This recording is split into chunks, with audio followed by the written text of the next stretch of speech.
1차 시험 합격만을 목표로 제작된 내용입니다. 1차 시험에 나오지 않는 내용, 출제 빈도가 너무 낮은 내용은 모두 삭제했습니다. 오직 출제되는 지문과 선택지만 그대로 살렸습니다. 관련 자료나 링크가 있다면 동영상 아래에 정보창에 넣어두겠습니다. 도움이 되셨다면 좋아요, 구독 부탁합니다. 5장 직업상담 접근 방법 파트 2입니다. 파트 2는 내담자 중심 상담의 개요, 상담 기법, 그리고 내담자 중심 상담의 가정, 목적, 역할, 그리고 상담자의 태도, 마지막으로 내담자 중심 상담가가 생각하는 문제점의 원인까지 모두 내담자 중심 상담에 대해서 다루고 있습니다. 내담자 중심 상담의 개요입니다. 내담자 중심 상담은 로저스의 상담 경험에서 출발했습니다. 그러니까 내담자 중심 상담은 굉장히 경험적이에요. 다른 종류의 상담법은 굉장히 사회 과학적입니다. 그러니까 무슨 심리 실험 같은 거, 무슨 파블로스의 개 같은 이런 심리 실험 같은 것들을 해서 결과적으로 어떤 귀납적 접근 방법을 하는데 거기에 반발해서 출발한 게 바로 내담자 중심 상담입니다. 그러니까 실험에 기초했다 이거 오답이고요. 귀납적 접근 방법 오답이고요. 실험적 방법을 상담 과정에 적용한다 이거 다 모두 오답입니다. 실험적이고 논리 귀납적인 것들이 다른 상담법이라면 내담자 중심 상담은 굉장히 주관적 경험을 중시하고요. 다른 상담법이 도움을 주고 훈습을 제공하는 게 목적이라면 얘는 스스로 해결하고 비지시적 상담을 진행하고 있습니다. 내담자 중심 상담은 세 가지 자아 간의 불일치 때문에 불안을 경험한다 이렇게 보고 있습니다. 세 가지 자아란 현실적인 나, 그리고 내가 생각하는 이상적인 나, 그리고 다른 사람이 본 나, 현실적 자아, 이상적 자아, 타인이 본 자아가 다르기 때문에 불일치하기 때문에 불안을 경험한다 이렇게 보고 있습니다.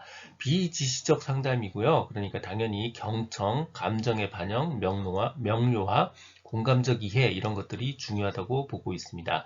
내담자들이 완전히 기능하는 사람이 될 수 있다고 보고 있고요. 인간은 자신이 나아가야 될 방향을 찾고 건설적 변화를 이끌어낼 수 있는 능력이 있다, 스스로 할 수 있다라고 가정하고 있습니다. 대표적 오답에는 내담자들로 하여금 사회적 관심을 갖도록 돕고 열등감이 감소될 수 있도록 돕는다. 이거 사회적 관심, 열등감 극복, 이거 다 아들러의 개인주의 상담에 해당되는 내용입니다. 오답입니다. 가장 중요한 사람 바로 로저스고요. 로저스의 주요 개념은 다음 페이지에서 다루도록 하겠습니다. 로저스의 주요 개념이요. 먼저 오답부터 살펴볼게요. 자기는, 셀프는 성격의 조화와 통합을 위해 노력하는 원형이다. 이거 로저스와 관계없습니다. 칼 융의 분석 심리학 이론에 해당합니다. 성격의 조화와 통합, 칼 융의 분석 심리학 이론입니다. 로저스의 주요 개념 세 가지, 첫 번째는 가치의 조건화, 두 번째는 실현화 경향성, 세 번째는 현상학적인 장입니다. 가치의 조건화는요, 로저스의 성격 형성을 이해하는 가장 중요한 개념이에요. 우리는 보통 경험을 통해서 살아가고 그 경험을 통해서 가치를 형성하죠. 우리 각자는 경험을 통해서 가치를 형성하는 게 중요하다 이렇게 보고 있는 겁니다. 가치의 조건화는 마치 조건반사처럼 어떠한 조건이 반복되면 가치가 형성된다 이렇게 생각하는 거예요. 주요 타자로부터 긍정적 존중을 받기 위해, 예를 들어서 어린이라면 엄마로부터 칭찬을 받기 위해 이런 거예요. 주요 타자로부터 긍정적 존중을 받기 위해 그들이 원하는 가치와 기준을 내면화한다. 그들이 원하는 가치와 기준을 받아들인다 이런 뜻입니다. 이걸 거꾸로 뒤집어 생각하면 이런 거예요. 부모가 가치 조건을 강요해서 긍정적 존중의 욕구가 좌절이 되면, 아까 위에 거와 반대죠. 긍정적 욕구가 좌절이 되면 부정적 자아 개념이 형성이 되고, 그래서 결국 심리적 어려움이 발생한다고 본다. 이거 역시 가치의 조건화의 한 내용이라고 보시면 될 것 같습니다. 두 번째, 실현화 경향성이요. 자기 실현의 경향성이고요. 즉 성장, 적응 이런 거에 해당하는 겁니다. 실현화 경향성이요. 그리고 자기를 보존하고 유지하고 향상시키는, 성장하고 적응하는 거자 하는 그런 선천적 경향을 말합니다. 세 번째, 로저스의 현상학적인 장입니다. 여기서 장은 필드예요. 여기 지구가 있고 지구에 중력이 미치는 범위가 바로 중력장이듯이 여기 사람이 있고요. 사람 근처에 영향을 미치는 필드가 있다. 장이 있다. 이게 바로 현상학적인 장입니다. 그러니까 개인이 존재하는 곳, 그리고 바로 존재하는 시간, 지금 여기죠. 거기에서의 주관적 경험이 굉장히 중요하다라고 보고 있는 겁니다. 현상학적인 장은 경험적 세계 또는 주관적 경험으로부터 특정 순간, 바로 지금이죠. 그리고 지금 여기죠. 특정 순간에 개인이 지각하고 경험하는 모든 것을 의미합니다. 인간중심 상담 이론에 관한 설명으로 틀린 거요. 인간중심 상담, 내담자 중심 상담에서 가장 중요한 사람 바로 로저스죠. 로저스의 주요 개념 세 가지. 첫 번째 실현화 경향성, 두 번째 가치의 조건화, 세 번째 현상학적 자항입니다. 틀린 거 정답 2번이고요. 성격의 조화와 통합, 이거 바로 칼 융의 분석심리학 이론에 해당합니다. 다음은 어떤 상담 이론에 관한 설명인가? 부모의 가치 조건을 강요해서 긍정적 존중의 욕구가 좌절되고 부정적 자아 개념이 형성되면서 심리적 어려움이 발생한다. 이거 로저스의 가치의 조건화에 해당하는 내용이죠. 정답 4번, 바로 인간 중심 상담에 해당하는 내용입니다. 상담 기법입니다. 비지시적 상담이고요. 그러니까 당연히 성장 가능한 능력 등의 진로 탐색과 계획을 할 수 있도록 스스로 진로 탐색과 계획을 할 수 있도록 도와주는 상담이에요. 그런데 이건 스스로 하는 거기 때문에 내담자의 역량 수준이 굉장히 중요합니다. 그러니까 역량 수준이 안 되면 내담자 중심 상담할 수 없어요. 내담자의 역량 수준을 우선적으로 고려해야 됩니다. 일에 대한 정보 부족과 왜곡이 굉장히 중요하다고 보고 있고요. 상담자가의 허용적인 분위기가 굉장히 중요합니다. 따라서 어떤 종류의 건의도 과시해서는 안 되고요. 상담자는 인내심을 가지고 우호적으로 그러나 비판적인 태도로 내담자의 말에 경청해야 됩니다. 상담자는 논쟁해서는 안 됩니다. 여기서 포인트요. 논쟁을 하지 말라고 그랬지 질문도 하지 말고 이야기도 하지 말고는 아니에요. 질문과 이야기는 모든 상담의 기본입니다. 이건 반드시 해야 되는 거고요. 대표적 상담 기법, 경청, 감정 반영, 명료와 공감적 이해가 있고요. 사용할 수 없는 거, 내담자를 탐색하겠다든가 조언, 설득, 가르치기, 역할 연기 같은 거는 사용할 수 없는 기법입니다.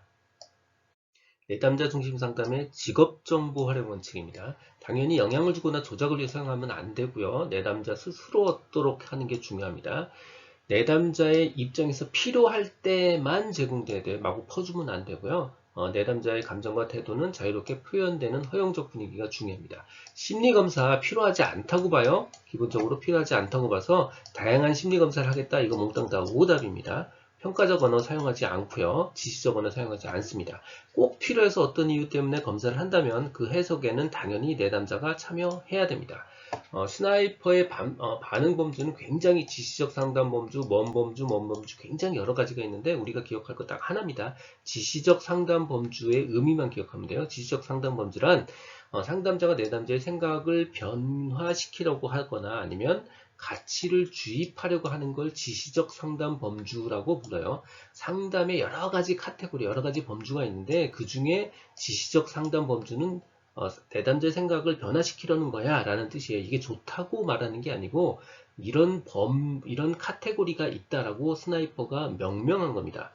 그 외에 선택지로 내담자 중심 상담에 관한 많은 내용들이 사용됐는데요. 실제로 이 내용들을 다 기억하거나 외우려고 노력하실 필요까지는 없고요. 그냥 한 번씩 쭉 읽어보고 넘어가시면 될 부분입니다.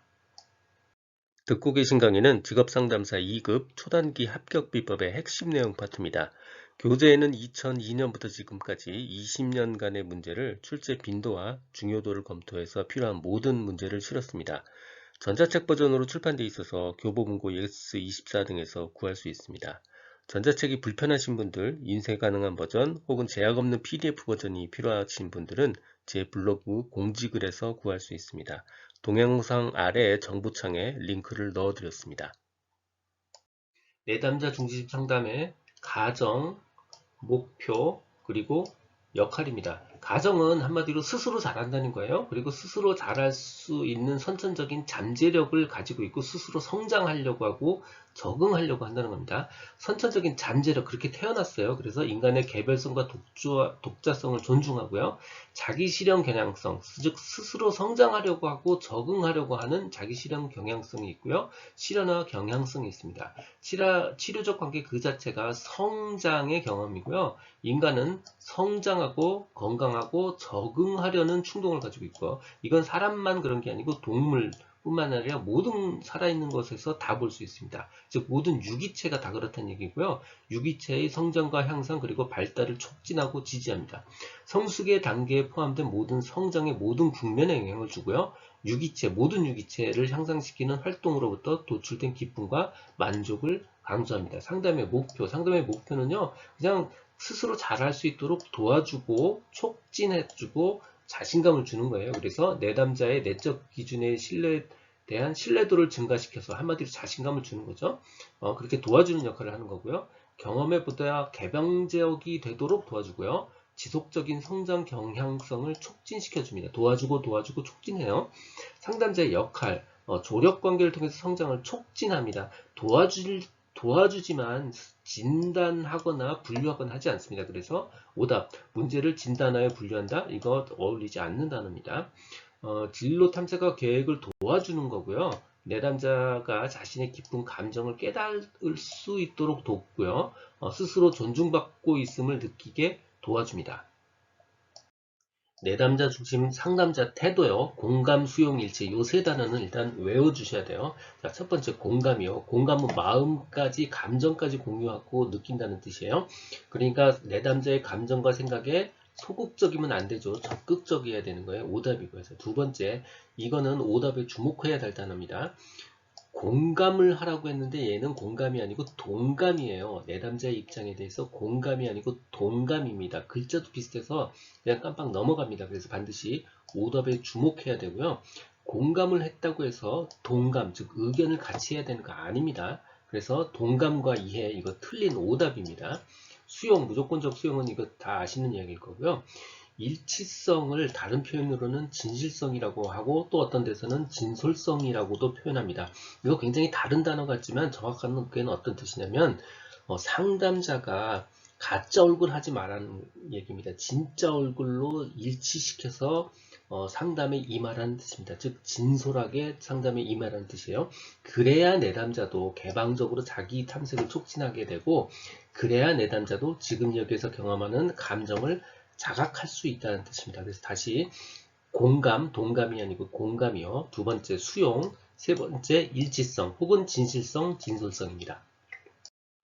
왜곡, 불안, 부적응이 발생하는 이유는요. 첫 번째는 정보 부족이고요. 두 번째는 불일치입니다. 불일치는 뭐냐면 현실적인 나와 이상적인 나가 서로 맞지 않는 것, 즉 불일치하는 것, 일치성이 부족한 거를 이야기하는 거예요. 그래서 핵심 키워드 뭐 5가지입니다. 정보 부족, 불일치, 왜곡, 불안, 부적응 이렇게 5가지고요. 실제 문제는 이렇게 출제됩니다.